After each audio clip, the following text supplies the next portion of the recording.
يا حبيب الله الصلاة والسلام عليك يا سيد المرسلين وعلى آلك وأصحابك يا خاتم النبيين.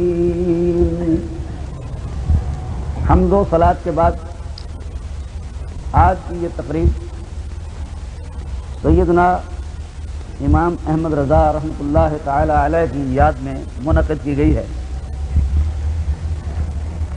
امام احمد رضا اہل سنت کے وہ نامور عالم دین ہیں جن کی دینی مذہبی ملی خدمات کا تذکرہ آپ پہلے بھی سنتے رہتے ہیں اور اب اس اسٹیج پر بھی ہماری جماعت کے جلیل القدر علماء کرام نے آپ حضرات کے سامنے بیان فرمایا. خصوصاً ہمارے معزز مہمان جو انڈیا سے تشریف لائے ہوئے ہیں انہوں نے اپنے انداز میں بہت کچھ فرمایا اور اس سلسلے میں سنی کانفرنس کا بھی ذکر فرمایا جو بمبئی میں وہ منعقد کر رہے ہیں. اور آپ نے بھی اصل عادت کہ جب کوئی کہے ہاتھ اٹھا دو تو ہاتھ اٹھا دیے. بارکیف اللہ تعالیٰ اس کانفرنس کو کامیابی عطا فرمائے اور اللہ تعالیٰ دنیا اسلام کے مسلمانوں خصوصاً اہل سنت و جماعت میں اتفاق و اتحاد عطا فرمائے اور اس اتفاق و اتحاد کی برکت سے تاکہ ہم اپنے حقوق کا تحفظ فرما سکیں. حضرت بیٹھے ہوئے مجھے تو پہلے تعارف نہیں تھا، پہلے سے پہلے کانفرنس ایک ہوئی تھی، مجھے مولانا محمد شفیع صاحب اکاڑوی رحمۃ اللہ علیہ نے واپسی پر فرمایا بتایا تھا، اگر کچھ حالات وہاں کے وہ تشریف لے گئے تھے، انہوں نے دعوت فرمائی تھی. اب وہ مجھے تو چونکہ پہلے تعارف ہی نہیں پورے طور پر تھا، یہیں آ کے تعارف ہوا ہے حضرت سے غائبانہ طور پر، تو آگے جانتا سنتا ہوں.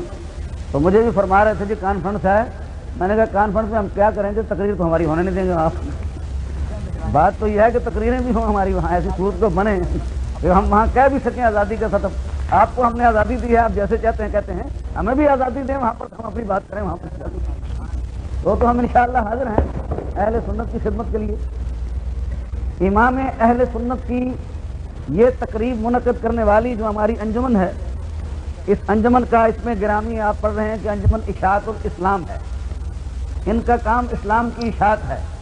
اس لیے میں نے قرآن پاک کی وہ آیت پڑھی ہے جس میں رب تعالیٰ ارشاد فرماتا ہے کہ ان الدین عند اللہ الاسلام، کہ دین اللہ کے نزدیک اسلام ہی ہے.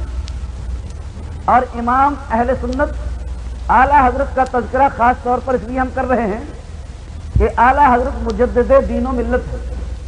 وہ دین کی تجدید فرمانے والے، ملت کا احیاء فرمانے والے ہیں. اس لیے خاص طور پر حضرت امام اہل سنت کا ہم ذکر فرما رہے ہیں. امام اہل سنت کے ذکر کرنے والے جہاں ان کے مناقب بیان کرتے ہیں، ان کے محامد بیان کرتے ہیں، ان کی خوبیاں بیان فرماتے ہیں، ان کی دینی خدمات کا تذکرہ ہوتا ہے، اسی طرح امام اہل سنت کے جو منکر ہیں، جو مخالف ہیں، وہ بھی اپنی عادت کے مطابق ساتھ ہی کچھ نہ کچھ باتیں کرتے رہتے ہیں.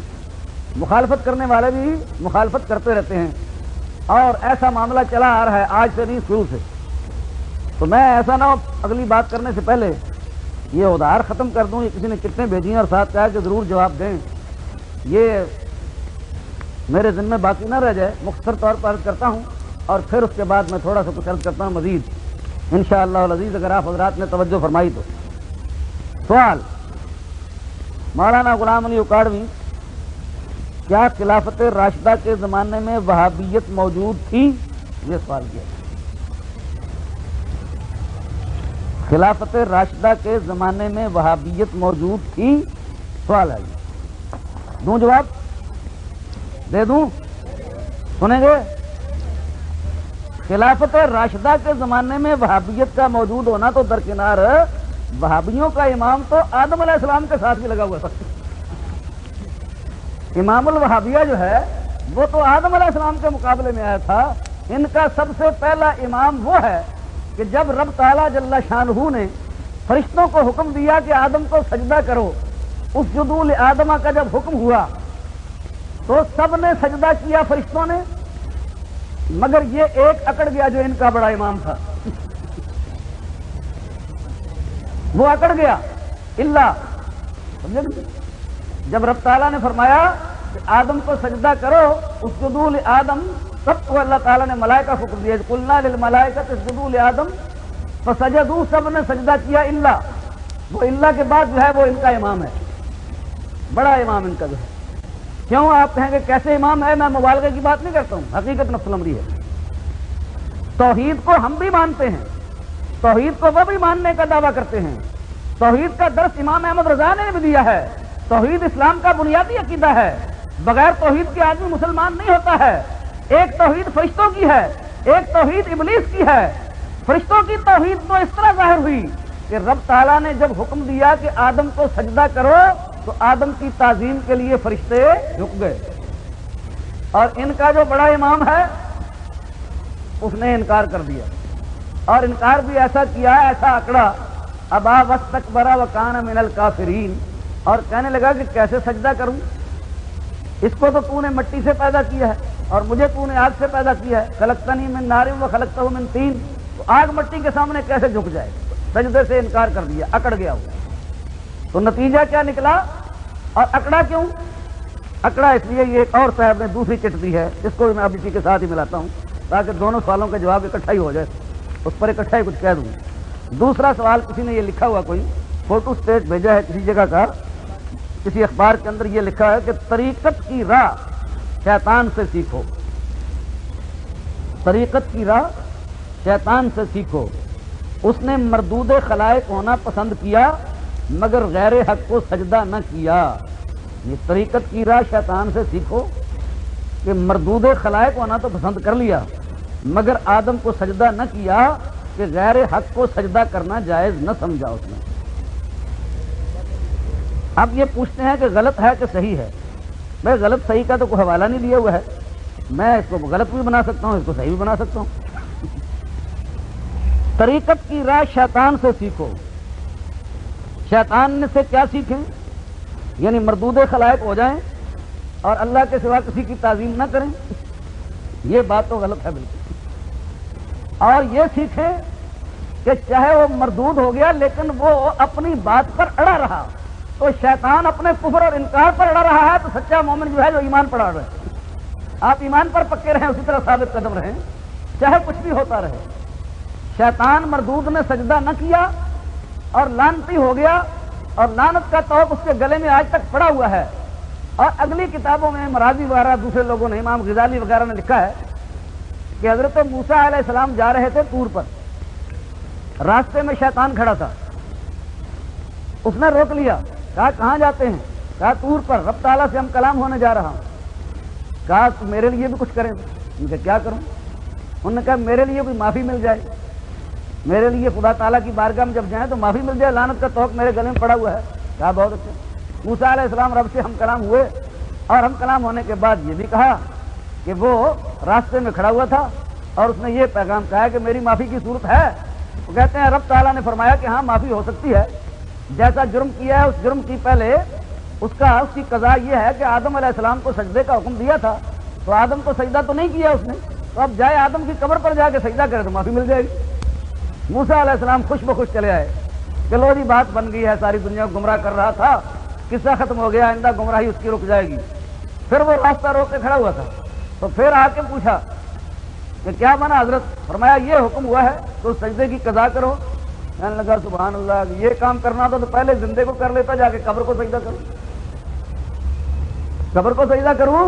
تو امام ان کا وہ ہے، نہ زندوں کو مانتا ہے نہ مردوں کو مانتا ہے، نہ قبروں کو مانے نہ زندوں کو مانے، کسی کو بھی نہیں مانتا۔ یہ سمجھے کہ نہیں؟ یہ ہے امام ان کا، اور ان کی پیدائش جو ہے وہ ساتھ ساتھ وہ چلا آ رہا ہے، نام جو ہے بدلتا رہتا ہے، کام ایک ہی ہے، نام کا اختلاف ہوتا رہتا ہے لیکن کام وہ ایک ہی رہتا ہے، ڈیوٹی وہی ادا کر رہا ہے، اسی نے تو ان کو کھڑا کیا ہے۔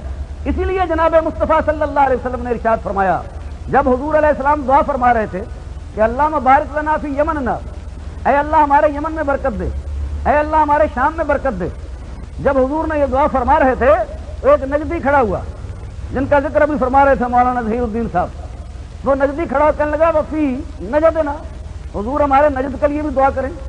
تو حضور خاموش تھے، 2-3 مرتبہ جب بار بار اس نے کہا کہ نجد کے لیے دعا کریں تو حضور نے فرمایا کہ ہناک الزلازل والفتن وبہا یتلو قرن الشیطان، کہ وہاں زلزلے ہوں گے، وہاں فتنے ہوں گے اور وہاں سے شیطان کا سینگ نکلے گا.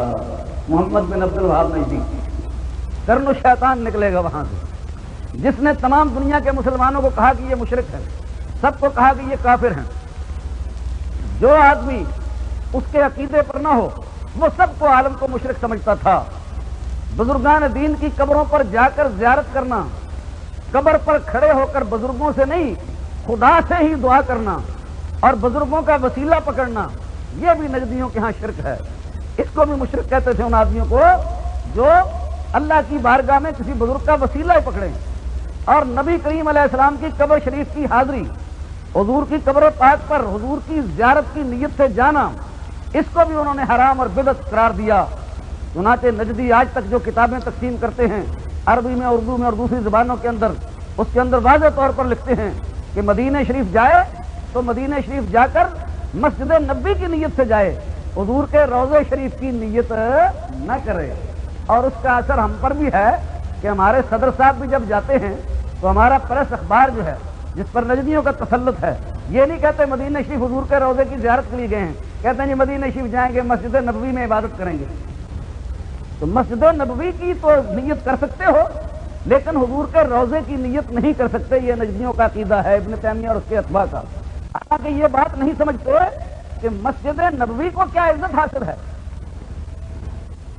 اس مسجد کو عزت اس لیے حاصل ہے کہ وہ مسجد النبی ہے. مسجد النبی وہ نبی پاک کی مسجد ہے، تو چونکہ اس مسجد کو نبی پاک کی طرف نسبت ہے اس لیے اس مسجد کی شان ہے، اس کی عظمت ہے، اس کا احترام ہے. وہاں نماز پڑھنا بہت عبادت ہے. تو جس نبی سے نسبت کی وجہ سے مسجد کو یہ شان ملی ہے، اس نبی کی نیت نہ کرو اور مسجد کی نیت کرو. عجیب بات ہے. تو اعلیٰ حضرت عظیم البرکت رحمۃ اللہ تعالی علیہ نے جب دیکھا کہ یہ فتنہ بڑھا اور اس نجدیوں کے عقائد کی تبلیغ ہمارے اس ملک کے اندر بھی شروع ہو گئی. ایک آدمی جو کہ پڑھے لکھے نہیں تھے، جاہل تھے، سید احمد بریلوی، بانس بریلی کے تھے، رائے بریلی کے، وہ رائے بریلوی صاحب جو ہیں مولوی اسماعیل دہلوی کے پیر و مرشد، ان جاہل کو امام بنایا اور وہ وہاں گئے حرمین میں اور وہابیوں سے فیض یاب ہو کر آئے. اور یہاں اسماعیل نے کتاب لکھی، اس کا نام تقویت الایمان رکھا. اس نے تو نام تقویت الایمان رکھا کاف سے، لیکن اصل میں وہ ایمان کو قوت دینے والے نہیں بلکہ ایمان کو فوت کرنے والی کتاب تھی. اس نے اس ملک کے اندر وہابیت پھیلائی. اور جس طرح ابن عبد الوہاب دنیا کو مشرک کہتا تھا، اسی طرح اسماعیل نے بھی دنیا بھر کے لوگوں کو مشرک کہا کہ کوئی مسلمان نہیں ہے. بلکہ ایک حضور کی حدیث لکھی جس کا مفہوم یہ تھا کہ حضور نے فرمایا کہ آخر زمانے میں ایک ایسی ہوا چلے گی کہ جس کے چلنے کے بعد کوئی آدمی ایسا نہیں رہے گا جس کے دل میں ذرہ بھر ایمان بھی ہوگا. حدیث لکھنے کے بعد آ کے لکھ دیا سو وہ ہوا چل گئی، یعنی کوئی بھی ایماندار باقی نہیں رہا. حالانکہ یہ چھری اس کی اپنی گردن پر بھی چل گئی کہ تو پھر کیسے رہ گیا، جب کوئی نہیں رہا تم کیسے رہ گئے. تو اس اسماعیل دہلوی نے، جس کو یہ شہید کہتے ہیں سکھوں کے ساتھ جہاد کرتا ہوا یہ مارا گیا، شہید ہوا، امام اہل سنت نے اس کا پردہ فاش کیا اور یہ فرمایا وہ جسے وہابیہ نے دیا لقب شہید و ذبیح کا، وہ شہید لیلی نجد تھا، وہ ذبیح تیغ خیار ہے. یہ ہے دی کی تقویت اس کے گھر، یہ ہے مستقیم صراط شر، جو شقی کے دل میں ہے گاؤ خر، تو زباں پہ چوڑا چمار ہے. وہ رضا کے نیزے کی مار ہے کہ عدو کے سینے میں غار ہے، اسے چارہ جوئی کا وار ہے کہ یہ وار وار سے پار ہے. اعلیٰ حضرت اگر اعلیٰ حضرت کا وجود باجود نہ ہوتا، مجدد برحق اعلیٰ حضرت 14ویں صدی میں نہ آتے تو پھر خطرہ تھا کہ دنیا وہابی ہو جاتی. دنیا کو وہابیت سے، بد مذہبوں سے، لاطینوں سے بچانے کے لیے اللہ تبارک و تعالیٰ نے اپنے فضل و کرم سے امام اہل سنت اعلیٰ حضرت مولانا شاہ احمد رضا خان فاضل بریلوی رحمۃ اللہ علیہ کو پیدا کر دیا. اب میں پھر عرض کر رہا ہوں کہ نہ ماننے والے کیا کہتے ہیں، جب اعلیٰ حضرت پیدا ہوئے تو بھی سوال آیا، بھی مولانا شاہ تراب الحق صاحب بیان کر رہے تھے کہ انہوں نے کہاں سے پڑھا. البریلویہ کتاب جس کا ذکر ہو رہا تھا اس کے اندر یہ لکھا ہے احسان لائی نے، جو کہ نجدیوں کا چمچہ ہے، یہاں پر دنیا بھر کے پیسے کھا گیا، بٹو کے طور میں بھی کھاتا رہا، اور اب بھی جو کچھ اس سے ہو رہا ہے اندر سے باہر سے عرب ریاستوں سے ہر طرف سے کھا رہا ہے. کتنی کوٹھیاں اور کتنے بنگلے اور کتنی اس نے کاریں اور پتہ نہیں کیا کچھ اس نے کیا اور کیا کچھ کر رہا ہے، یہ میں نہیں کہتا ہوں، میرے اکاڑے کے اندر اس کا ایک مد مقابل دوسری اہل حدیث کی پارٹی ہے، مولوی معین الدین لکھوی، یہ وہ لوگ جو ہیں سب اس کے پول کھولتے ہیں کہ اس کے حالات کیا ہیں۔ اس نے نجدیوں سے پیسے لے کر وہ کتاب لکھی، کتاب کا مضمون وہی ہے جو پہلے دیوبندی لکھتے رہتے ہیں، اس کو عربی الٹی سیدھی کے اندر تبدیل کر کے نجدیوں سے پیسے لے کر مفت دنیا کے اندر تقسیم کیا۔ اس قدر جاہل اجہل ہے کہ پہلی بات ابتدائی جو اعلیٰ حضرت پر الزام لگایا، اعتراض کیا، وہ کہتا ہے کہ اعلیٰ حضرت نے جو تعلیم حاصل کی تو آپ کے استادوں میں ایک نام آتا ہے مرزا غلام قادر، تو کہتا ہے یہ مرزا غلام قادر جو تھا نا ان کا استاد، یہ مرزا قادیانی کا باپ تھا۔ ایک تو الو کے پٹھے اس جاہل کو یہ بھی نہیں پتا کہ قادیانی کے باپ کا نام کیا تھا، اور ایک یہ نہیں سمجھایا کہ ایک نام کے کتنے آدمی ہوتے ہیں۔ تو مرزے کو صحیح مرزائیوں کو نہیں کہتے ہیں، یہ سارے مغل ترکھان لوہار ہمارے پنجاب میں سارے مرزا کہلاتے ہیں، سارے مغل کہلاتے ہیں، تو وہاں پر مغل نہیں تھے، یہ ہمارے حضرت صاحب تشریف فرما ہے مولانا تقدس حضرت، وہاں پر مرزے نہیں ہیں۔ کس کو کہتے ہیں مرزا؟ جی مغل قوم ہے، اس کو سارے مرزا کہلاتے ہیں، اور وہ وہاں پر ان کے استاد کہاں قادیانی۔ اعلیٰ حضرت کو خدا نے یہ توفیق عطا فرمائی کہ اس نے کسی بے دین کو معاف نہیں کیا۔ قادیانی نے جب نبوت اور رسالت کا جھوٹا دعویٰ کیا، اس قادیانی کو مرتد قرار دینے والا سب سے پہلے بریلی شہر تھا، وہ اعلیٰ حضرت اور ان کے اتباع تھے۔ یہ خبثات و بعد میں ہوئے ہے۔ تم نے کون سی خدمت کی ہے؟ تم نے قادیانیوں کو کیا رد کیا ہے؟ عطا اللہ کا نام لیتے ہو اور ان دوسروں کا نام لیتے ہو جو سراپا 420 سے آراری کے تو بھی 420 ہوتے ہیں، تم سرے سے 420 ہو، کبھی 420 نہیں چھوڑتے ہو تم، اور کہتے ہیں جی انگریز کے خلاف بولتے تھے، مرزائی کے خلاف بولتے تھے۔ تو اگر ہم میں یہ پوچھوں کہ مرزائی کے خلاف تم بول نہیں سکتے ہو، اسمبلی کے اندر جب یہ مسئلہ بھٹو کے دور کے اندر پیش تھا تو مرزائیوں کے خلاف جو قرارداد پیش کی گئی ہے، وہ قرارداد کس نے پیش کی تھی؟ بتاؤ کس سے پیش کرائی تھی تم نے؟ وہ قرارداد تمہارے لیے کوئی چارہ نہیں تھا، وہ قرارداد مولانا شاہ احمد نورانی کے ہاتھ سے پیش کرائی گئی، ہم نے اتفاق سے ان کے ہاتھ سے پیش کرائی تھی۔ اور جس وقت کھڑا ہوا مرزا ناصر لعنت اللہ علیہ، وہ اعتراض کر رہا تھا اور باتیں جہاں کر رہا تھا، اس نے کہا مولوی اسماعیل دہلوی نے تفویض الایمان کے اندر لکھا ہے کہ خدا چاہے تو اس کی شان سے یہ بعید نہیں، خدا چاہے تو لاکھوں کروڑوں محمد پیدا کر ڈالے۔ وہ کہتے ہیں لاکھوں کروڑوں ہو سکتے ہیں تو ایک مرزا آ گیا ہے تو کون سا ہے؟ پھر اس نے تحذیر الناس ہاتھ میں لی اور کہا کہ تحذیر الناس کے اندر قادیانیوں کے زبردست اعتراض، اس کا کوئی جواب آج تک نہیں دے سکتے ہیں، اور یہ گرفت امام اہل سنت اعلیٰ حضرت کی ہے کہ دیوبند کے بانی مولوی محمد قاسم نانوتوی نے اپنی کتاب تحذیر الناس کے اندر ختم نبوت کے معنی تبدیل کیے ہیں اور خاتم کے معنی کا انکار کیا ہے، اور یہ کہا کہ عوام کے نزدیک تو خاتم کا معنی یہ ہے کہ آپ کا زمانہ سب سے آخر ہے، لیکن اہل فہم پر روشن ہے کہ تقدم یا تاخر زمانی میں بالذات کچھ فضیلت نہیں ہے، کوئی آگے آ جائے یا پیچھے آ جائے یہ فضیلت ہی نہیں ہے۔ تو ختم نبوت کا انکار کیا اور اخیر جا کر یہ فیصلہ کیا کہ اگر بالفرض حضور کے زمانے میں یا حضور کے زمانے کے بعد بھی کوئی نبی پیدا ہو جائے تو خاتمیت محمدی میں کوئی فرق نہیں آئے گا۔ تو قادیانیوں کے لیے راستہ ہموار کرنے والے تم ہو، تم یہ کہتے ہو ہم ختم نبوت کے محافظ ہیں اور تم ٹھیکیدار بنتے ہو ختم نبوت کے محافظ بننے کے۔ مرزائیوں اور قادیانیوں کا سر توڑنے والے اہل سنت ہیں۔ پنجاب کے عالموں اور پیروں میں سے مرزا قادیانی کا مقابلہ کرنے والوں میں سب سے پہلے نمبر پر آستانہ عالیہ گولڈا شریف کے سجادہ نشین حضرت پیر مہر علی شاہ صاحب کا نامی آتا ہے، اور کوئی آدمی اس وقت نہیں تھا، بے شمار علماء تھے۔ ادھر پنجاب سے مناظرے کی دعوت دی، مرزا نے یہ کہا کہ مناظرہ کرو تحریری میرے ساتھ، عربی لکھو، میں بھی ایک طرف بیٹھ کے لکھتا ہوں اور تم بھی لکھو۔ سب علماء جمع ہوئے، پیر صاحب کو آگے کیا گیا، پیر صاحب نے اعلان کیا کہ صرف لکھنے کی بات نہیں ہے، قلم تم بھی رکھ دو، میں بھی رکھ دیتا ہوں، نہ تم لکھو نہ میں لکھوں، جس کا قلم لکھنا شروع کر دے وہ سچا اور دوسرا جھوٹا ہو جائے گا۔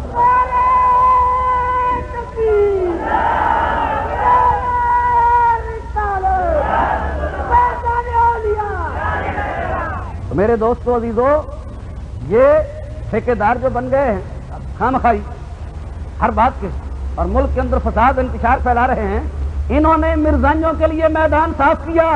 انہوں نے کہا حضور کے بعد نبی آ سکتا ہے، آ جائے تو خاتمیت محمدی میں کوئی فرق نہیں آتا ہے۔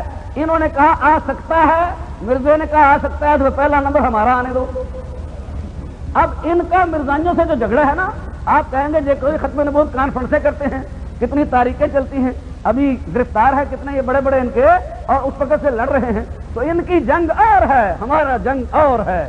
ان کی مرزائیوں سے یہ جنگ ہے کہ بنیاد تو ہم نے رکھی تھی، کفر کے فتوے تو ہم نے لیے اور مکان تم نے بنا لیا اس کے اوپر بیٹھتے تم آ کر لڑتے رہے ہم۔ چنانچہ مولوی اشرف علی تھانوی نے لکھا ہے حفاظات کے اندر، وہ کہتا ہے قاسم نانوتوی نے جب تہذیب الناس کتاب لکھی، سارے ہندوستان کے اندر کسی مولوی نے اس کی تائید نہیں کی سوائے ایک مولوی عبدالحی لکھنوی کی، نہ اپنے نہ بیگانے کسی نے تائید نہیں کی۔ تو تمہارا تو یہ عالم ہے کہ تم کہتے ہو حضور کے بعد آ سکتا ہے، آ جائے تو ختم نبوت کے اندر کوئی فرق نہیں کرتا ہے۔ اللہ تعالی ہمیں سکتے کی بیماری سے محفوظ رکھے۔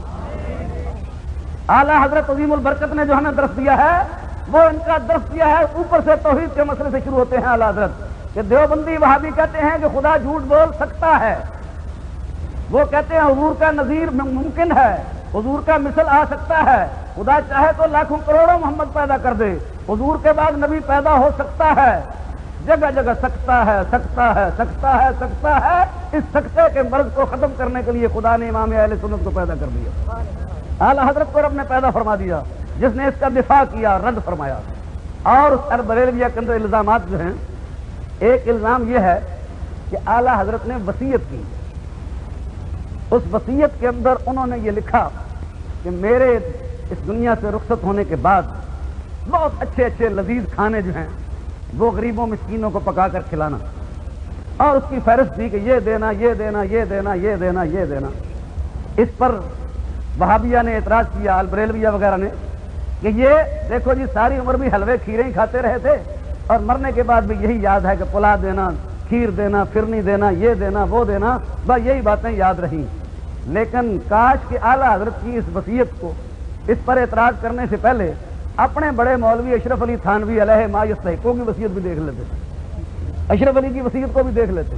تنبیہات وصیت چھپی ہوئی ہے، تنبیہات وصیت تھانوی کی وصیت نامہ جو ہے، وہ وصیت نامہ کیا ہے کہ تھانوی نے پہلے ایک عورت سے نکاح کیا تھا، لیکن ان نشان یا کہو والابتر کوئی اولاد نہیں ہوئی تھی، ابتر تھا، اوترا تھا بالکل، سمجھو۔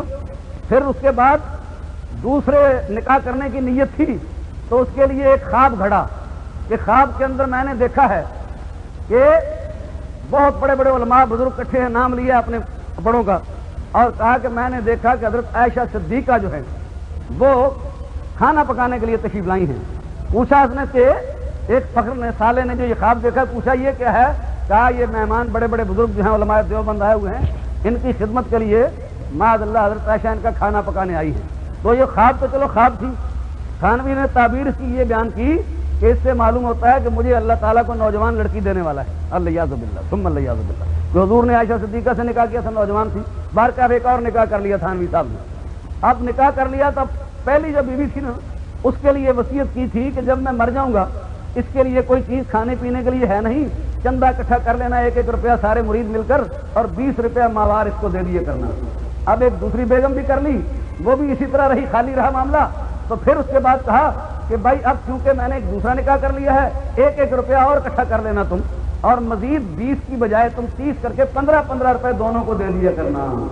تو ہمارے امام اہل سنت نے وصیت کی، امیر تھے، زمیندار تھے، جاگیر تھی، کھانے پینے کو خدا نے بہت دیا ہوا تھا، مانگنے والے نہیں تھے، گداگر نہیں تھے، ساری عمر غریبوں مسکینوں کو کھلاتے رہے۔ وصیت بھی کی کہ میرے بعد بھی میرا لنگر جاری ہی رہے اور لوگ کھاتے پیتے رہیں۔ اور تمہارا امام وہ ساری عمر مانگتا رہا، ساری عمر گداگری کرتا رہا، مرتے ہو کیا کہ چندہ اکٹھا کر کے 15 روپے میری دونوں بیویوں کو تم دے دینا۔ تو یہ تمہارے امام کی وصیت ہے، یہ ہمارے امام کی وصیت ہے۔ اور دوسرا اعتراض، کہتے ہیں جی اعلیٰ حضرت نے جو وصیت کی ہے، اعلیٰ حضرت نے جو وصیت فرمائی ہے، میں نے تو باتیں پڑھی ہوئی ہیں، سنی ہوئی ہیں، میں اعلیٰ حضرت کا جو مرید نہیں ہوں، واسطہ ہے میرے اور اعلیٰ حضرت کے درمیان ایک، براہ راست میں نے نہیں دیکھا ہے، لیکن ان کی کتابوں کو دیکھا ہے اور اپنے بزرگوں کو دیکھا ہے۔ اور یہ حضرت تشریف فرما ہے، یہ حضرت تشریف فرما ہے ہمارے پاس، سمجھے کہ نہیں؟ اے گل تو بوئے قصے داری، یہ حضرت مولانا تقدس علی خان صاحب جو ہمارے صدر مہمان خصوصی ہیں مجلس رضا کے، میں نے ان سے ہنستے ہوئے پوچھا مولانا کتنی عمر ہے آپ کی؟ مجھے فرمانے لگے کہ آپ کی کتنی؟ میں کہا میں 65ویں سال میں ہوں اس وقت۔ کہنے لگے میں اس وقت یہ سمجھ لیں کہ اعلیٰ حضرت کے خاندان میں سب سے زیادہ معمر بزرگ والے یہ بزرگ ہیں۔ اعلیٰ حضرت کا وصال ہوا تو انہوں نے فرمایا میری عمر 15 سال تھی اور میری عمر اس وقت 1-2 سال تھی، 1919 کی پیدائش ہے۔ تو میں نے ہنستے ہوئے ان کے قول کے مطابق کہہ دیتا ہوں کہ حضرت مولانا تقدس علی صاحب جو ہیں ان کا تعارف یہ ہے کہ بعد از رضا بزرگ توئی قصہ مختصر، بعد از رضا بزرگ توئی قصہ مختصر، بس اعلیٰ حضرت خاندان میں اب یہ بزرگ یہی ہیں۔ انہوں نے بھی بعض باتیں فرمائی، ان سے میں نے بعض تصدیق کی اور کتابوں کے اندر بھی میں نے دیکھا ہوا ہے۔ تو ایک بات یہ کہتے ہیں کہ اعلیٰ حضرت نے وصیت فرمائی اور وصیت کے اندر یہ کہا کہ میرے مرنے کے بعد میرا دین جو میری کتابوں کے اندر ہے، جو میری کتابوں کے اندر لکھا ہوا ہے میرا دین، اس پر پکے رہنا اور حضور کی شریعت پر بھی حتی الوسع پوری پابندی کے ساتھ چلنا۔ اعتراض یہ ہے کہ دیکھو مولوی احمد رضا نے کوئی نیا دین جاری کیا تھا، اس لیے وہ کہتا ہے کہ میرے دین پر جو میری کتابوں سے ہے، وہ نیا دین لے کر آئے تھے، نئی شریعت لے کر آئے تھے، اس لیے کہا کہ میرا دین ہے۔ اب میں آپ کو ذرا بتاتا ہوں کہ دین میرا کہنا جائز ہے کہ نہیں۔ یہ کہنا کہ میرا دین ہے اسلام کو، یہ کہنا جائز ہے کہ نہیں؟ اعلیٰ حضرت نے جو فرمایا کہ میرے دین پر پکے رہنا، اس کا انہوں نے یہ تو نہیں کہا کہ اسلام چھوڑ دینا۔ اعلیٰ حضرت کا دین اسلام ہی تھا اور ساری عمر اسلام کی انہوں نے تبلیغ کی، وہ دین کے مجدد تھے، ساری عمر خدمت کی، باطل پرستوں کا رد کیا اور نبی کریم صلی اللہ تعالیٰ علیہ وسلم کی سنت کو زندہ فرمایا۔ تو جس دین کی ساری عمر خدمت کرتے رہے اور ان کی کتابیں بھری ہوئی ہیں، یہ فرمایا کہ اس دین پر تم پکے رہنا۔ لیکن میں پھر بھی آپ کی خدمت میں وضاحت کے لیے عرض کر دیتا ہوں، یہ تھوڑی سی بات کسی زمانے میں نشتر پارک کے اندر کانفرنس جو ہماری یہاں ہوئی تھی، سنی کانفرنس جمعیت علماء پاکستان کی طرف سے، اس کے اندر میں نے یہ بات کہی تھی اور اب اس کو ذرا اور وضاحت سے کہہ دیتا ہوں۔ دین وہ لفظ ہے کہ دین کی نسبت اللہ کی طرف بھی جائز ہے اور دین کی نسبت نبی پاک کی طرف بھی جائز ہے اور دین کی نسبت دین قبول کرنے والے کی طرف بھی صحیح ہے۔ مودودی نے بھی اپنی کتاب رسائل و مسائل میں لکھا ہے کہ دین اللہ ہی کا ہے، اس لیے ہم نظام مصطفیٰ کہتے تھے، یہ نظام مصطفیٰ نہیں کہتے، کبھی نظام اسلام کہتے اور کبھی یہ دین الہی، جس طرح اکبر نے کہا تھا نظام الہی اس کا نام رکھتے۔ تو ہم نے کہا نظام الہی تو عام لفظ ہے، نظام مصطفیٰ ہی کہیں گے تو بات بنے گی باہر کا، پھر ان کو ماننا پڑا متحدہ محاذ میں، پھر دستور کے اندر بھی اس کو رکھنا پڑا۔ تو مودودی نے بھی کہا ہے کہ دین کی نسبت کسی شخص کی طرف جائز نہیں ہے، کیونکہ دین صرف اللہ ہی کا ہے، اللہ نے دین دیا ہے اور کسی کی طرف اس کی نسبت نہیں ہو سکتی ہے۔ آؤ ہم قرآن پاک سے پوچھتے ہیں کہ اعلیٰ حضرت نے جو کہا وہ ٹھیک ہے یا مودودی مردودی نے کہا وہ ٹھیک ہے؟ اعلیٰ حضرت عظیم البرکت نے تو دین کہا کہ میرا دین، مودودی کہتا ہے کہ یہ کہنا جائز نہیں، کہتا ہے کہ اپنے آپ کو محمدی کہنا بھی جائز نہیں، حضور کی طرف نسبت نہ کرو۔ تو کیا کہیں، یہودی کہیں اپنے آپ کو اور نصرانی کہیں اپنے آپ کو؟ اعلیٰ حضرت کی تو ہر مور ہر فتوے پر لکھا ہوا ہے محمدی، سنی، حنفی، قادری۔ ہم مسلمان ہیں، دین ہمارا اسلام ہے، محمدی ہیں، حضور علیہ السلام کے غلام ہیں۔ الحاصل قرآن کریم کو دیکھیے، اللہ تعالیٰ ایک مقام پر تو فرماتا ہے اذا جاء نصر اللہ والفتح ورأیت الناس يدخلون فی، بولو اونچی بولو، يدخلون فی دین اللہ، یاد کر لو سورہ نصر، یہاں تو آ گیا اللہ کا دین۔ کس کا دین ہے؟ اللہ کا دین۔ اچھا جناب، تو قرآن پاک ایسا نہیں کہ اپنی مرضی کا جہاں سے دل کیا پڑھ لا، جہاں سے مرضی چھوڑ دیا، ایسا نہ کرو نا۔ ہم دیکھیں کسی نے کہا قرآن پاک میں سب سے اچھا حکم کون سا ہے؟ کہنے لگا میں نے سارا قرآن پڑھا ہے، سب سے اچھا حکم ہے کلو واشربو، کھاؤ پیو۔ انہوں نے کہا سب سے اچھی نہیں کون سی ہے؟ انہوں نے کہا سب سے اچھی نہیں ہے لا تقربوا الصلاۃ، نماز کے قریب مت جاؤ۔ انہوں نے کہا آگے پڑھو، انہوں نے کہا ابو نہیں ابو بھائی اتنا پڑھے ہم نے، آگے نہیں اپنا ٹھیکہ لیا سارا پڑھنے کا۔ تو یہ تم نے ایک آیت تو پڑھ لی کہ اللہ کا دین ہے، یہ ہمارا ایمان ہے، بسم اللہ کی بے سے لے کر الحمدللہ کے الف سے لے کر والناس کے نون تک قرآن کے ایک ایک حرف پر ایمان ہے۔ ایک آیت کا بھی انکار کرو گے تو کافر ہو جاؤ گے۔ ایک آیت تو تم نے دیکھی کہ جس کے اندر دین کی نسبت اللہ کی طرف ہے، ہمارا اس پر بھی ایمان ہے کہ یہ صحیح ہے کہ دین اللہ کا دین ہے۔ کس کا دین ہے؟ اب قرآن سے پوچھتے ہیں کہ یہ نبی پاک کا بھی دین ہے کہ نہیں؟ اس کو دین مصطفیٰ بھی کہہ سکتے ہیں کہ نہیں؟ دین رسول بھی کہہ سکتے ہیں کہ نہیں؟ دین محمدی بھی کہہ سکتے ہیں کہ نہیں؟ تو قرآن پاک میں رب تعالیٰ فرماتا ہے قل ان کنتم فی شک من دینی، قل ان کنتم فی شک من دینی، اے محبوب فرما دو کہ اگر تمہیں میرے دین میں شک ہے، میرے دین میں شک ہے۔ اب وہی لفظ دین ہے اور حضور کہہ رہے ہیں میرا دین، دینی حضور اپنی طرف نسبت کر رہے ہیں۔ اب آگے چلیے کہ ہم بھی کہہ سکتے ہیں کہ نہیں ہمارا دین اسلام ہے۔ اگر آپ سے کوئی پوچھے کہ آپ کا دین کیا ہے تو آپ کیا کہیں گے؟ پوچھے آپ سے کہ آپ کا دین کیا ہے، بولو اگر کوئی ہم سے پوچھتا ہے کہ آپ کا دین کیا ہے تو ہم کہیں گے ہمارا دین اسلام ہے. اور ہمارا کیوں کہیں گے کہ جائز ہے, ہم نے دین کو قبول کیا ہے. قرآن پاک میں یہ رب تعالیٰ فرماتا ہے, اب تیسری آیت میں قرآن پاک میں لیتا ہوں, الیوم اکملت لکم دینکم, الیوم اکملت لکم دینکم, آج کے دن میں نے فرمایا تمہارے دین کو کامل کر دیا اور اپنی نعمت تم پر پوری کر دی. الیوم اکملت لکم دینکم, تمہارے دین کو, تو قرآن میں دین اللہ بھی ہے, قرآن میں دینی بھی ہے, دینکم بھی ہے. اللہ کا دین ہے کہ خدا نے یہ دین دے کر بھیجا ہے, والذی ارسل رسولہ بالہدی ودین الحق, اور حضور کا دین ہے کہ حضور لے کر آئے ہیں, اور ہمارا دین ہے کہ ہم نے دین کو قبول کیا ہے. بات تو اتنی کافی تھی قرآن کے بعد فبأی حدیث بعدہ یؤمنون, لیکن پھر بھی بات کو اور واضح کرنے کے لیے اعلیٰ حضرت عظیم البرکت پر اعتراض کرنے والے جو ہیں باطل پر غلط کہتے ہیں. اعلیٰ حضرت اگر کہتے ہیں میرا دین تو ان کا دین دین اسلام ہے, وہ اہل سنت و جماعت کے امام تھے, ان کا خدا کی توحید پر ایمان ہے, خدا کی محبوب کی رسالت, ختم نبوت اور سیادت پر ایمان ہے, اور سید العالمین پیارے مصطفیٰ کی عزت اور ناموس کے محافظ تھے, صحابہ کے غلام تھے, اہل بیت کے غلام تھے, ائمہ مجتہدین کے غلام تھے, اولیاء اللہ کے خادم تھے, مکمل کامل دین کی تبلیغ فرمائی ہے امام اہل سنت اعلیٰ حضرت نے. تو یہ کہنا کہ میرا دین, تو اس سے مراد دین اسلام ہی ہے. اور اگر حدیث پوچھتے ہو تو مشہور حدیث ہے کہ جب کوئی آدمی مر جاتا ہے تو قبر میں فرشتے آتے ہیں, اور قبر کے اندر فرشتے آ کے پوچھتے ہیں کہ مر ربوں کا, تیرا رب کون ہے؟ پھر کیا پوچھتے ہیں؟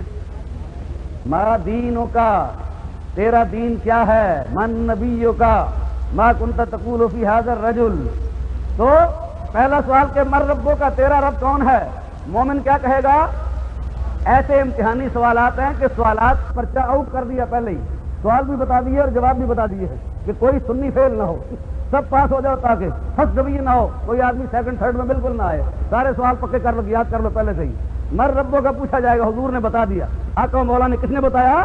نبی غیب دان پیارے مصطفیٰ نے بتایا, جو قبر کے حالات بھی جانتے ہیں, برزخ کے حالات بھی جانتے ہیں, یہاں کے حالات بھی جانتے ہیں, وہاں کے حالات بھی جانتے ہیں, اگلی جو قبر میں ہمارے ساتھ ہونے والے سوال جواب تھے وہ بھی بتا دیے, سوال بھی بتا دیے, جواب بھی بتا دیے. مر ربک, رب کون ہے؟ مومن کہے گا میرا رب اللہ ہے. اور جب پوچھے گے ماں دینوں کا, تو اعلیٰ حضرت عظیم البرکت مولانا احمد رضا خان کے ماننے والے تو کہیں گے کہ دین الاسلام, کہ میرا دین اسلام, یوں ہی کہیں گے نا کہ میرا دین. اور جو کہتے ہیں کہ دین کی نسبت اللہ کے سوا کسی کی طرف کرنی جائز ہی نہیں, وہ کہیں گے یہ دین تو اللہ کا ہی, ہم تو سارے بے دین ہی ہیں, کیونکہ دین تو ان کا کوئی ہے ہی نہیں, اور حقیقت ہے کوئی دین ان کا ہے بھی نہیں. ان لوگوں کا کوئی دین نہیں ہے, ان کا دین کچھ نہیں ہے. یہ لوگ بکے ہوئے ہیں, ان کے سودے ہوئے ہیں. ان کو سعودی عرب سے, امارات سے, کسی کو امریکہ کا ڈالر آتا ہے, اور کسی کو کے اندر 55 میں حاضر ہوا, پھر 59 کے اندر حاضر ہوا. ابھی وہ حضرات زندہ تھے, مولانا سید محمد مغربی, ایک بہت بڑے عالم جلیل القدر تھے مالکی مذہب کے, اور تاریخ کا درس دیتے تھے جدے کے اندر, اور حرم شریف کے اندر بیٹھتے تھے. میری ان سے جب ملاقات ہوئی تو باتوں میں انہوں نے فرمایا کیا حال ہے, کس عقیدے کے ہو, کس مسلک کے ہو؟ تو میں نے عرض کی, تو آپ نے فرمایا سید محمد مغربی صاحب نے کہ جو آدمی پاکستان اور ہندوستان سے یہاں حج کرنے یا زیارت کرنے کے لیے آتے ہیں, ان سے ہم یہ پوچھتے ہیں کہ بتاؤ شیخ احمد رضا خان کے متعلق تمہارا کیا خیال ہے, مولانا احمد رضا خان کے بارے میں کیا خیال ہے؟ اگر تو مولانا احمد رضا خان کے بارے میں اس کے اچھے خیالات ہوں تو پھر تو ہم کہتے ہیں کہ سنی ہے, اور اگر مولانا احمد رضا خان کا نام سن کر اس کے پیشانی پر بل آ جائے, اس کے سینے میں مروڑ شروع ہو جائے, پھر ہم سمجھتے ہیں کہ بد مذہب اور بد عقیدہ ہے. کہ اعلیٰ حضرت کی ذات گرامی وہ ہے کہ اے سنی یارا مقتدا یا سیدی احمد رضا, اے سنی یارا مقتدا یا سیدی احمد رضا, اور بر نجدیاں تیرے قضا یا سیدی احمد رضا. اور اس سے بھی آسان لفظوں میں کہنے والے نے کہہ دیا کہ دودھ کا دودھ, پانی کا پانی کیا, کس نے تیرے سوا شاہ احمد رضا. اعلیٰ حضرت تھے جنہوں نے حق پر باطل کو کھول کر رکھ دیا, گول مول لوگوں کو ختم کر دیا. حضرت مولانا سردار احمد صاحب محدث اعظم رحمۃ اللہ تعالی علیہ فرمایا کرتے تھے, فقیر لائل پور میں گول باغ میں رہتا ہے, رہتا گول باغ میں ہوں, مذہب گول نہیں ہے میرا, مذہب گول نہیں ہے. فرمایا کھلم کھلی بات کرتا ہوں, واضح بات کرتا ہوں, تاکہ حق پر باطل کے اندر بالکل تمیز ہو جائے, واضح ہو جائے. اب وہ سوال کرنے والے نے فرمایا کہ یہ خلافت راشدہ کے دور میں بھی تھے تو صحیح, لیکن نام یہ نہیں تھا, اور تھا, تھے ان کے بڑے وہاں بھی تھے. چنانچہ کیسے تھے؟ نبی کریم علیہ السلام پر جب یہ آیت نازل ہوئی, ما کان اللہ لیذر المؤمنین علی ما انتم علیہ حتی یمیز الخبیث من الطیب۔ رب تعالیٰ فرماتا ہے کہ اللہ تعالیٰ مومنوں کو اس حالت پر نہیں چھوڑے گا جس حالت پر کہ یہ پہلے تھے، بلکہ اللہ تعالیٰ پاک اور پلید کو الگ کر دے گا۔ حتی یمیز الخبیث من الطیب، خبیث الگ ہو جائیں گے اور طیب الگ ہو جائیں گے، ہندوستان الگ ہو جائے گا اور پاکستان الگ ہو جائے گا۔ اب یہ اکٹھے نہیں رہیں گے، جوڑ نہیں رہے گا، خبیث و طیب کے اندر اتفاق اتحاد نہیں رہے گا، اللہ جدا جدا کر دے گا۔ اس آیت کے نازل ہونے پر جناب مصطفیٰ علیہ السلام نے یہ اعلان فرمایا، حضور نے فرمایا کہ اللہ تعالیٰ نے مجھے علم عطا فرمایا ہے، او علم تو مجھے اطلاع دی گئی ہے، اللہ کی طرف سے بتا دیا گیا ہے کہ من یؤمن بی و من یکفر بی، کون میرے ساتھ ایمان لائے گا اور کون میرے ساتھ کفر کرے گا، انکار کرے گا۔ حضور نے جب یہ اعلان کیا تو ان وہابیوں کے جو بڑے منافقین تھے، عبداللہ بن ابی اس کے ساتھی، وہ بھی کوئی مجلس کے اندر موجود ہوتے تھے، جو حضور کے علم غیب کے منکر تھے، منکرین علم مصطفیٰ، جو شان مصطفیٰ کو نہیں مانتے تھے، وہ بھی مجلس میں موجود تھے۔ انہوں نے کہا آپس میں بیٹھ کر کہ دیکھو جی، ان محمدن یزعم انہ یعرف من یؤمن بہ ومن یکفر بہ، کہ محمد مصطفیٰ کا دعویٰ تو یہ ہے صلی اللہ علیہ وسلم کہ وہ کہتے ہیں مجھے مومن کا بھی پتہ ہے اور مجھے منافق کافر کا بھی پتہ ہے۔ انہوں نے کہا نحن معه لا یعرفنا، ہم تو ساتھ ہی رہتے ہیں، ہمارا حضور کو پتہ ہی نہیں، ہمارا حضور کو علم ہی نہیں۔ تو یہ کہنے والے کہ حضور کو علم نہیں، حضور کے علم کے منکر جو ہیں، وہ طائفہ جو تھا مجلس کے اندر آتا تھا، منافقین کا گروہ، انہوں نے یہ بات کہی آپس میں استہزاء کرتے ہوئے، مذاق کرتے ہوئے۔ حضور علیہ السلام ممبر پر تشریف لائے اور ممبر پر جلوہ افروز ہو کر حضور نے اعلان فرمایا، ارشاد فرمایا کہ یہ بات تم کہتے ہو کہ مجھے تمہارا پتہ ہے کہ نہیں ہے؟ فرمایا تم تو بات کرتے ہو اس مجلس کی، اور میں یہ اعلان کرتا ہوں کہ لا تسألونی، فرمایا کہ ما بال اقوام طعنوا فی علمی، ان بد مذہب بد عقیدہ لوگوں کا کیا حال ہے جو علم مصطفیٰ کے اندر طعن کرتے ہیں، حضور کے علم کا انکار کرتے ہیں۔ فرمایا کہ لا تسألونی عن شیء فیما بینکم وبین الساعۃ الا نبأتکم بہ، فرمایا کہ اس مجلس کی بات نہیں کرتا ہوں، بلکہ اس وقت سے لے کر قیامت تک جو پوچھنا چاہتے ہو پوچھ لو، ہر سوال کا جواب مصطفیٰ اس مجلس کے اندر کھڑا کھڑا دے گا تم کو۔ فرمایا یہی بیان کروں گا، فرمایا تمہارے سامنے۔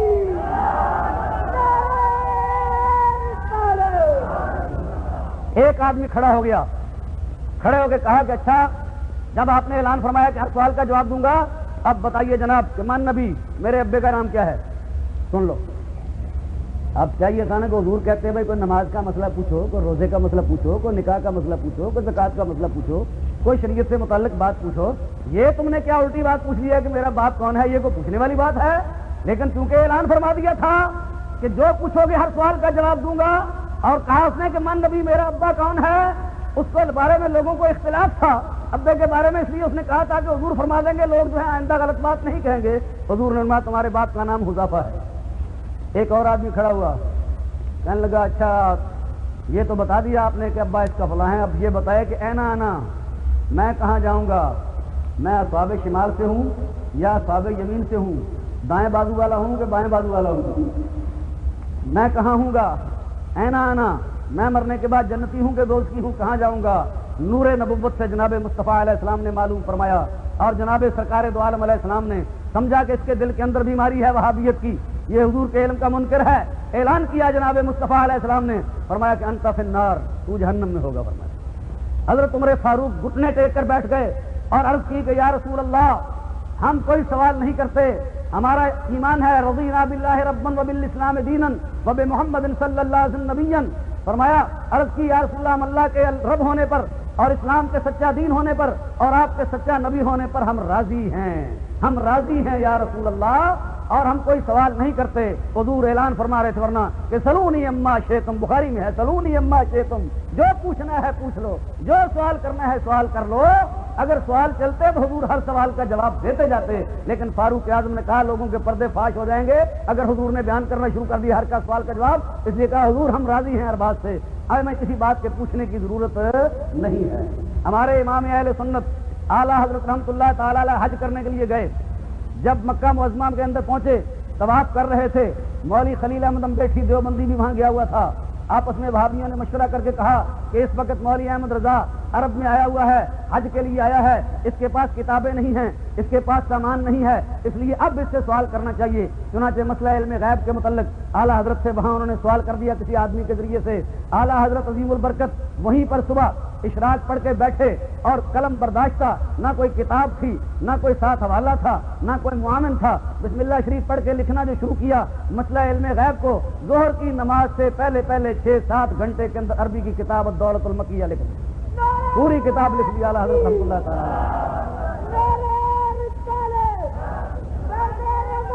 ایسی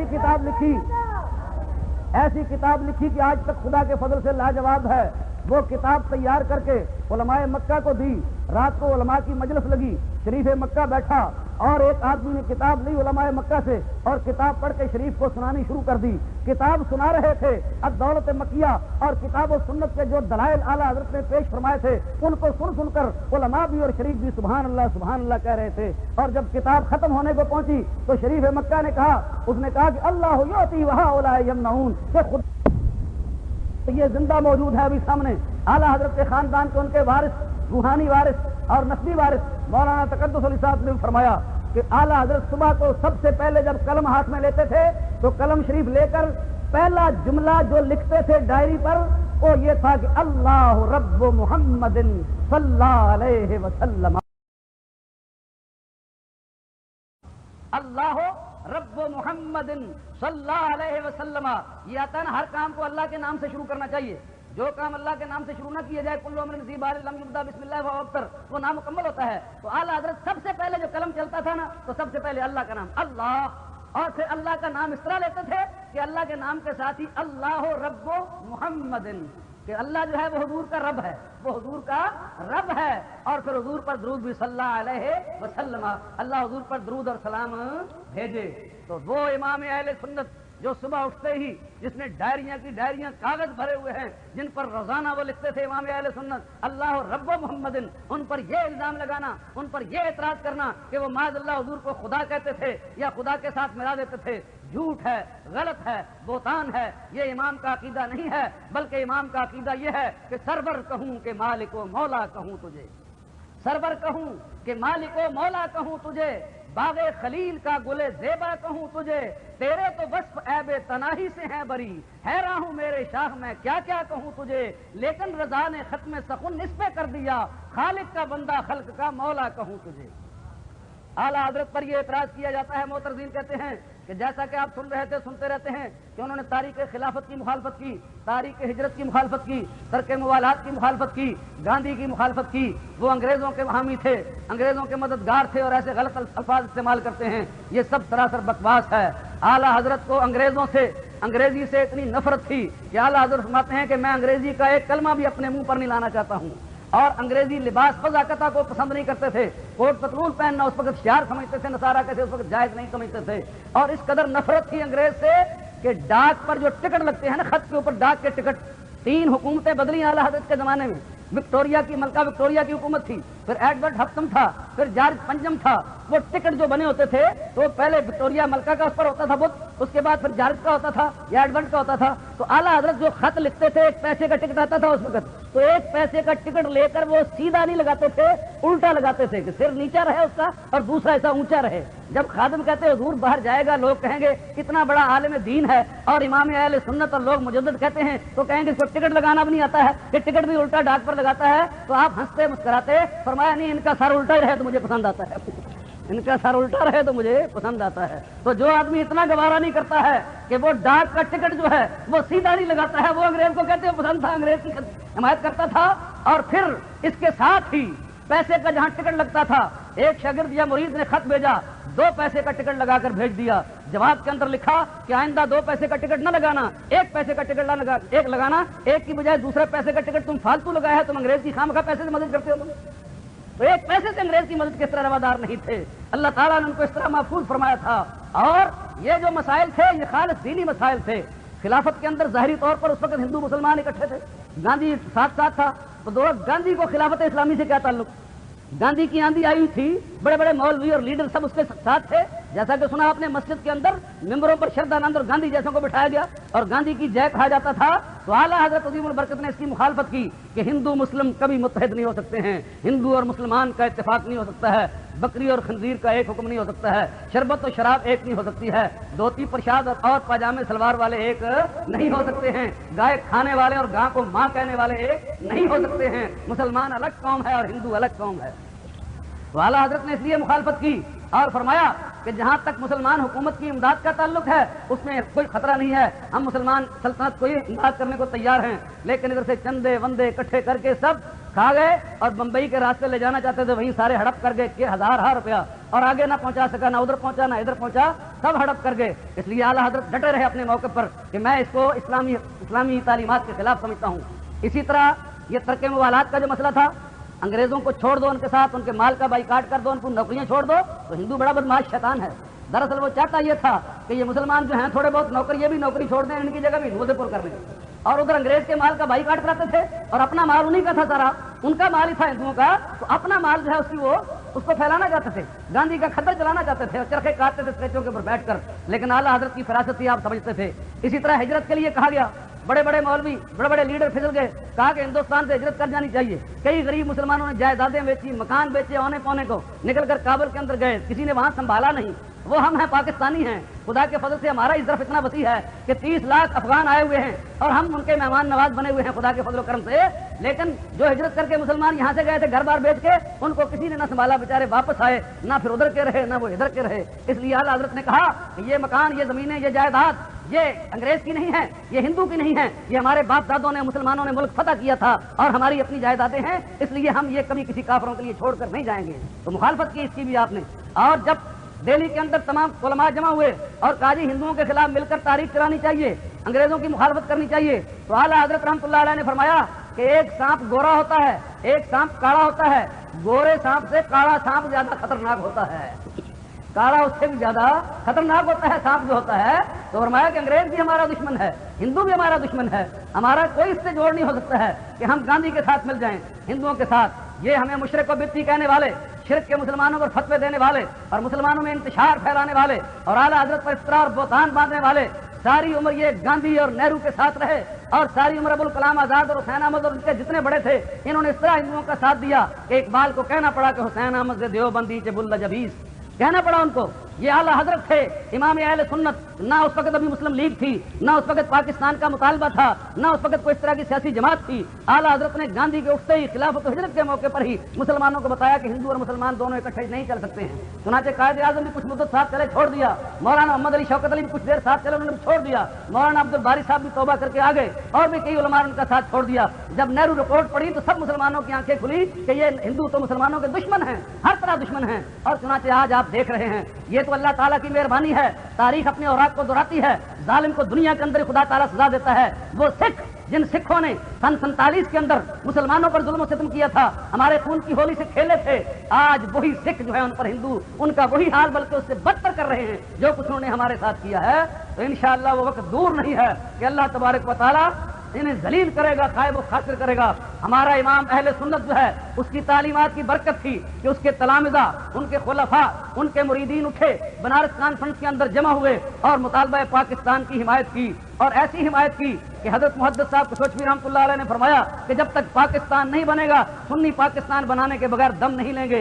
ادھر پیر جماعت علی شاہ صاحب نے فتویٰ دیا کہ جو آدمی مسلم لیگ کی مخالفت کرے گا ہم اس کے نماز جنازہ نہیں پڑھیں گے، اس کی ہم جنازے کی نماز نہیں پڑھیں گے، پیر صاحب نے یوں فتویٰ دے دیا۔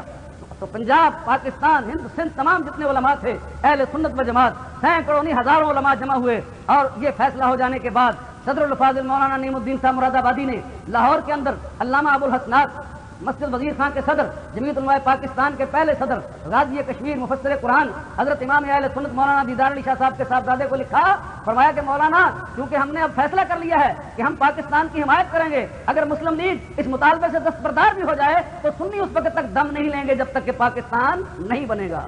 تو ہم پاکستان کے بنانے والے ہیں، مسلم لیگ کے شانہ بشانہ ہمارے اکابر نے کام کیا ہے، نظریہ پاکستان کے حامی ہیں اور ہندو مسلم اتحاد کے خلاف ہیں۔ دو قومی نظریے کی تعلیم دینے والا ہمارا امام تھا جس کی ہم یاد منا رہے ہیں، امام اہل سنت مولانا شاہ احمد رضا۔ اور یاد رکھو اس پاکستان کی تعبیر کے اندر بھی سنیوں کا سب سے زیادہ ہاتھ ہے، اور اسی طرح انشاءاللہ اس پاکستان کی حفاظت میں بھی سنی پیش ہوں گے۔ کوئی آدمی پاکستان کی طرف آنکھ اٹھا کر دیکھے، ہم اپنے ملک کی حفاظت کریں گے اور اس کی سرحدوں کی حفاظت کے لیے اپنی ہر طرح کی قربانی دینے کو تیار ہوں گے، لیکن حکومت وقت اور انتظامیہ اور ان ٹھیکیداروں کو یہ بھی بتانا چاہتے ہیں کہ پاکستان ہمیں عزیز ہے، حالات ملک کے نہایت نازک ہیں، سرحدیں ہماری جو ان پر خطرات منڈلا رہے ہیں، سب کچھ ہے، لیکن پاکستان اسلام کی خاطر بنایا تھا اور اسلام عشق مصطفیٰ سے عبارت ہے۔ اگر جناب مصطفیٰ علیہ السلام کی عزت اور ناموس کی حفاظت نہ کی جائے، اس ملک میں حضور کی عزت کی حفاظت نہ ہو تو یہ ملک ہمارے کس کام ہے؟ اس لیے ہم ناموس مصطفیٰ کے تحفظ کو سب سے مقدم سمجھتے ہیں، سب سے پہلے سمجھتے ہیں۔ اسی لیے لاہور کے اندر جیسا کہ آپ رحمانی صاحب سے سنا کہ 3 کانفرنسیں ہم نے کی، خدا کے فضل و کرم سے اما بنعمت ربک فحدث لاہور کے اندر سب سے پہلا جو یوم رضا منایا گیا برکت علی ہال کے اندر، کوکب عبدالنبی کوکب نے، اس کے ساتھ بھی یہ فقیر شریف تھا، دوسرے سال خود فقیر نے اور حکیم محمد موسیٰ صاحب صدر مرکزی مجلس رضا نے مل کر پھر برکت علی ہال میں یوم رضا منایا، اور اس کے بعد پھر خدا کے فضل و کرم سے مرکزی مجلس رضا قائم ہوئی اور مرکزی مجلس رضا ہر سال بجائے برکت علی ہال کے اسٹیشن کے پاس نوری مسجد کے اندر شاندار طریقے سے یوم رضا مناتی ہے، اور اعلیٰ حضرت پر اس قدر کتابیں لکھی گئی ہیں، اتنی تحقیق اور ریسرچ ہو رہی ہے کہ اتنی کسی آدمی پر اتنی تحقیق پہلے نہیں ہوئی تھی۔ مختلف حالات، اعلیٰ حضرت اور قرآن، اعلیٰ حضرت اور حدیث، اعلیٰ حضرت اور فقہ، اعلیٰ حضرت اور تصوف، اعلیٰ حضرت اور باقی علوم و فنون، علوم عقلیہ نقلیہ، کوئی 50 علوم کے عالم تھے اور سینکڑوں کتابیں ہر فن کے اندر امام اہل سنت اعلیٰ حضرت مولانا احمد رضا خان رحمۃ اللہ علیہ نے لکھی ہوئی ہے۔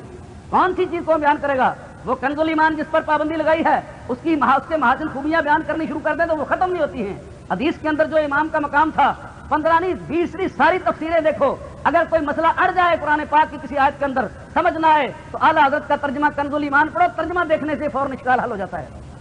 اور حدیث پاک کے اندر نظر تھی منیر العینین دیکھو، منیر العین کے ساتھ پھر عاجز البحرین دیکھو، اور اس کے ساتھ الفضل المحبی اذا سقل حدیث و مذہبی دیکھو، اور اعلیٰ حضرت کی کتابوں میں حدیث پاک سے استدلال دیکھو کہ حدیث کے اندر اللہ تعالیٰ نے کتنا ان کو اونچا مقام دیا تھا۔ اور فقہ کے جو وہ امام ہیں، ہمارے کتب خانے ہوں یا دوسرے ہوں، میں یہ تفصیلی باتیں نہیں بیان کر سکتا ہوں، نہ میرے پاس وقت، آپ سنتے رہتے ہیں، باہر سٹال لگے ہوں گے، اعلیٰ حضرت کے متعلق کتابیں لکھی ہوئی ہیں، خصوصاً مولانا محمد شفیع صاحب اکاڑوی کتابیں ہیں، تقریریں ہیں، مدت سے آپ تقریریں سنتے بھی رہتے ہیں، کتابیں بھی موجود ہیں، اعلیٰ حضرت کی تصنیفات کی نمائش بھی ہو رہی ہے، ان کو آپ پڑھیں اور دیکھیں کہ اعلیٰ حضرت کے کیا کارنامے، کیا خدمات ہیں۔ یہاں تقریر کے اندر کیا چیز بیان ہو سکتی ہے؟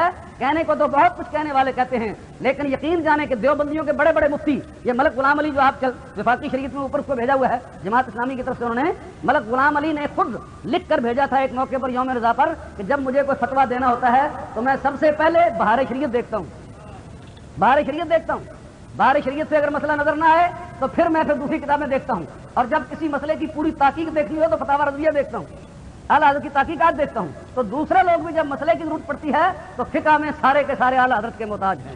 اعلیٰ حضرت نے جس مسئلے پر قلم چلا دی ہے نا، وہ قلم جہاں چل گئی ہے، جس سمت آ گئے ہو سکے بٹھا دیجیے، ادھر کوئی کسر نہیں چھڑی بابے نے، جتنے قلم چل گئی بابے کی، جدھر قلم چل گیا ہے پھر کوئی کمی باقی نہیں رہی ہے۔ ایسا مسئلہ صاف کر دیا ہے کہ وہ اس کے بعد اس میں تحقیق کی کوئی ضرورت باقی نہیں رہی ہے۔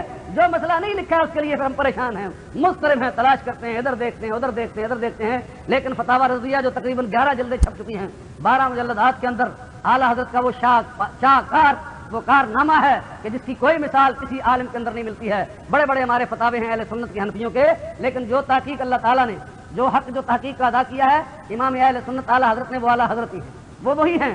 تو میں یہ عرض کروں آپ حضرات کی خدمت میں کہ اعلیٰ حضرت اہل سنت کے امام تھے، طریقت کے امام تھے، وقت کے مجدد تھے، کتاب و سنت اور فقہ حنفی کے اپنے زمانے کے امام اعظم تھے، اور اولیاء اللہ کے خادم تھے، دین کے محافظ تھے، اسلام کی تجدید کرنے والے اور اسلام کو زندہ کرنے والے۔ ان کی تعلیمات کو الگ نہیں ہیں، وہ ان کا دین اور مذہب کو الگ نہیں ہے۔ بریلوی کوئی مذہب نہیں ہے، یہ بریلی کے رہنے والے ہیں، بریلوی ہیں، یا کوئی ان کا شاگرد ہے تو وہ بریلوی ہے، ورنہ میں تو اکاڑوی ہوں، اہل سنت والجماعت ہوں، اعلیٰ حضرت کا غلام ہوں، ان کا خادم ہوں، ان کا نام لیوا ہوں، ان کی شان میں اپنا گستاخی برداشت نہیں کر سکتا ہوں۔ کسی زمانے میں اپنے نام کے ساتھ باقاعدہ عبید الرضا لکھتا تھا کہ ایک چھوٹا سا غلام ہوں اعلیٰ حضرت امام اہل سنت کا، لیکن یہ باتیں اس لیے کہہ رہا ہوں تاکہ یہ دھوکہ نہیں کہ بریلویہ کو الگ مذہب ہے یا رضا خانی کو الگ مذہب ہے۔ امام اہل سنت و جماعت تھے، وہ سنی تھے، وہ حنفی تھے، وہ قادری تھے، وہ غوث پاک رضی اللہ تعالیٰ عنہ کے غلام تھے، اور یہ اللہ کے خادم ہیں، بزرگان دین کے خادم ہیں۔ مسلمانوں کے خلاف، اسلام کے خلاف جو گمراہ بے دین اٹھا ہے کسی کو معاف نہیں کیا ہے۔ ایک تھا، ذات تو ایک تھی،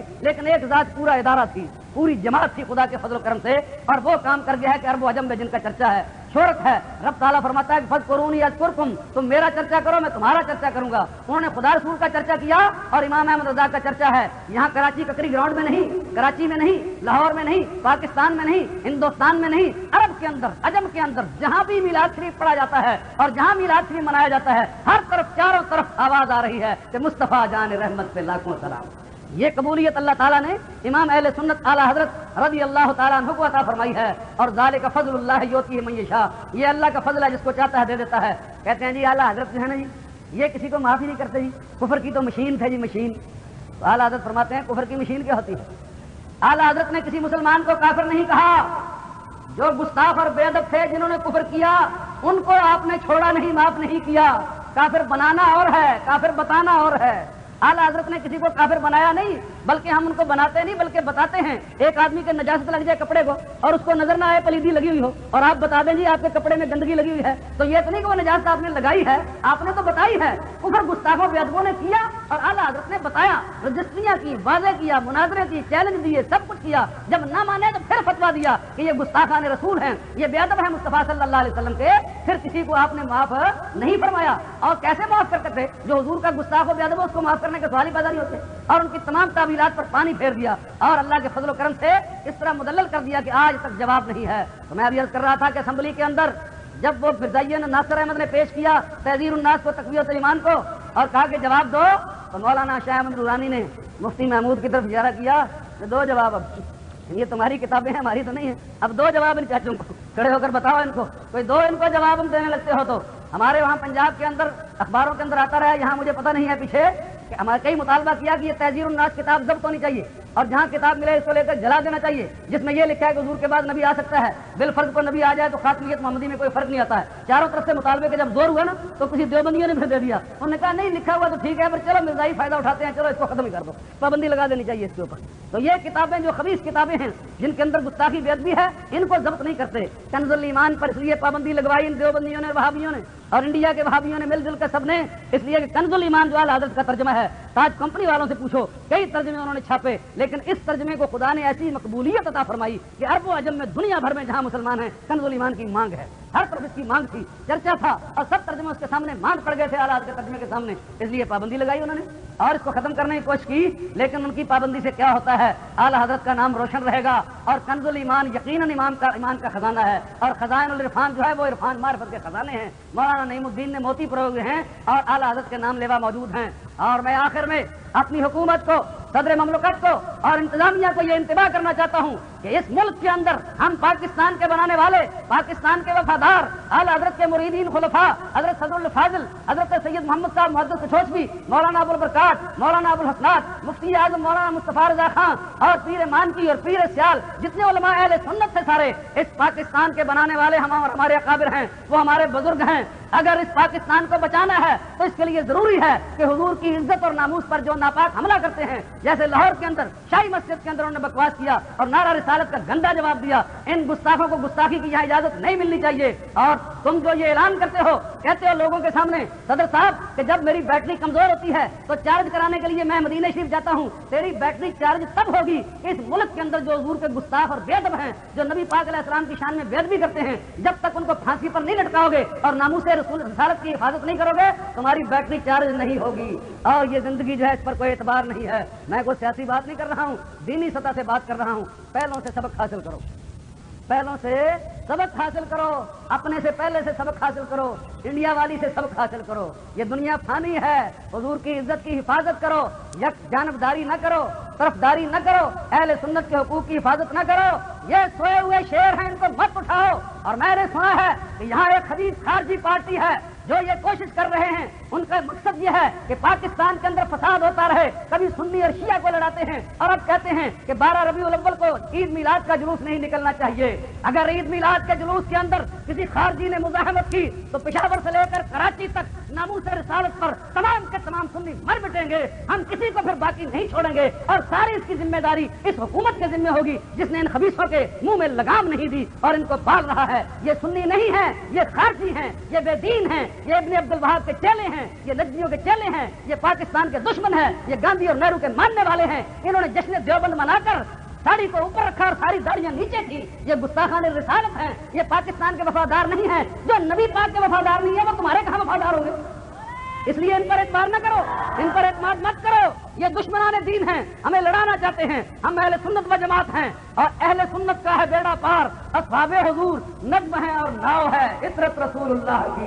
ہم اہل بیت کے غلام ہیں، صحابہ کے غلام ہیں۔ جو اہل بیت کا دشمن ہے وہ خارجی ہے، جو صحابہ کا دشمن ہے وہ رافضی ہے۔ ہمیں ہمارے امام نے جو تعلیم دی ہے، ہم اہل سنت ہیں خدا کے فضل و کرم سے، ہم اہل سنت و جماعت ہیں۔